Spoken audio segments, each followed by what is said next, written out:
Hey, it's me, Tommy, and today we're going to be talking about recording audio. I'm going to answer the question for you, do you need to spend thousands of dollars on audio equipment, or can you get similarly sounding audio with a $40 USB microphone, which this actually is. It's a $40 USB microphone from Tonor. And at the end of the video, I'm going to show you how I process all of the audio on my channel. I essentially put together a macro in Adobe Audition that I just hit Command-Shift-T, and then it runs my whole macro and it processes all the audio exactly the way that I want my audio to sound. And it works with every microphone that I use because it works with a deep, low registered voice, and as long as you're recording your audio somewhat properly, it will make it sound amazing. Here's what my audio sounds like beforehand, and then here's what my audio sounds like afterwards. Now that's on my $1,000 plus setup. Now I'm going to take this out of the equation and I'm going to start talking into my two other setups for comparison now. All right, so I'm going to try and make this quick. First, we're going to do unprocessed, and then we're going to do processed audio. I'll let you guess which microphone is which. So first we're recording on the first microphone and it is unprocessed. And now we are recording on the second microphone. This is the unprocessed audio for the second microphone. Make your guesses mentally now. Of course, I realized in editing that I should have a direct side-by-side comparison of the two microphones the same distance away from my face, so this is that now. I'm still talking into the first microphone. Let's go with the unedited version. And now we're talking into the edited, processed version of the first microphone. And now we're talking into the second microphone, the same distance away from my face that the first microphone was. First, we're going to do the unprocessed sound. And now we're talking into the processed audio of the second microphone. First microphone, but this audio has been processed with my Adobe Audition preset that I put together. And now we are recording on the second microphone and this audio is processed. If you haven't already guessed, the second microphone is the $40 USB microphone. It is the Tonor TC-777 USB microphone. Now I thought that my expensive audio setup would sound better. I have it boomed over my head like I would in normal videos, but I find that that actually causes a problem with the way that my studio is currently set up. I have two monitors here, and then I have a wooden desk, and I have hardly any sound treatment anywhere in this studio except for far directly behind me. So it is not an ideal setup to have a microphone boomed over my head right here because I get all the reflections off of everything that I'm talking into. So having a microphone on my desk pointed upwards is going to do a lot more for me than spending more money on my microphone.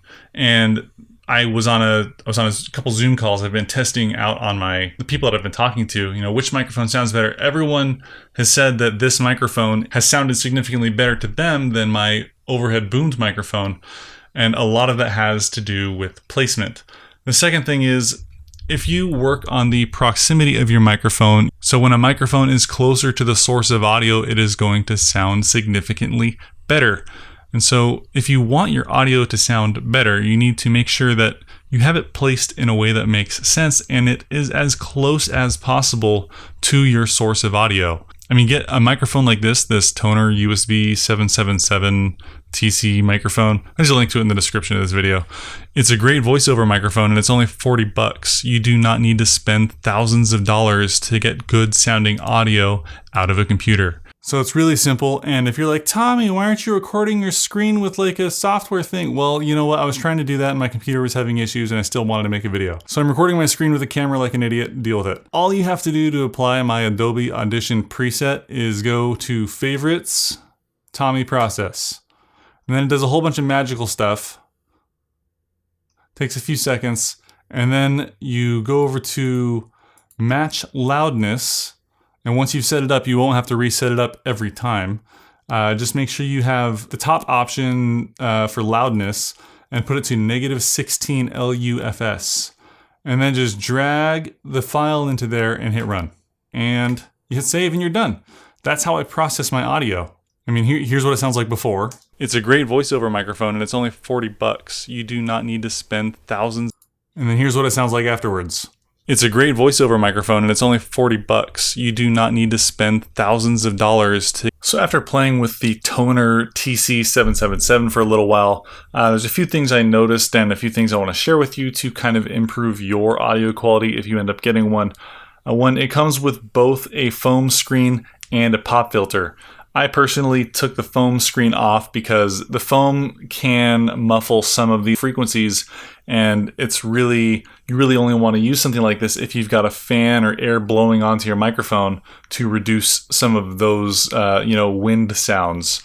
But in a studio or a controlled environment where you don't have that problem, you can just take it off and get slightly better audio quality, because the pop filter is going to be enough to kind of reduce any of the plosives. It does come with its own pop filter, its own shock mount, and its own little stand, and I quite like the stand because if you ever graduate onto something other than this particular microphone, you can still unscrew the little simple legs and use the desk microphone tripod stand for other things. It's also dead simple, and it accomplishes one job, and that is to get audio into a computer via USB interface.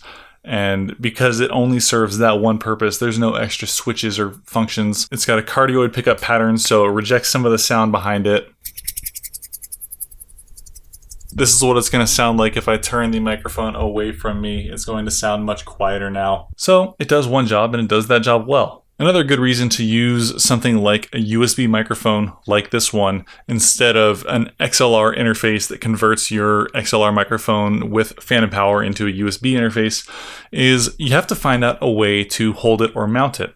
If you look at my setup, I've had to drill a thing into the wall, and I've attached a bunch of stuff to it, and then I've got a clamp or a gobo head attaching to a Manfrotto 244 variable friction arm, and then on here I have another little brass spigot attached to adapt so I could screw in the thing that I use for this microphone. That took a lot of time and effort to set up, and I mean, you could just also buy a microphone stand, but that's more stuff that you have to buy and figure out.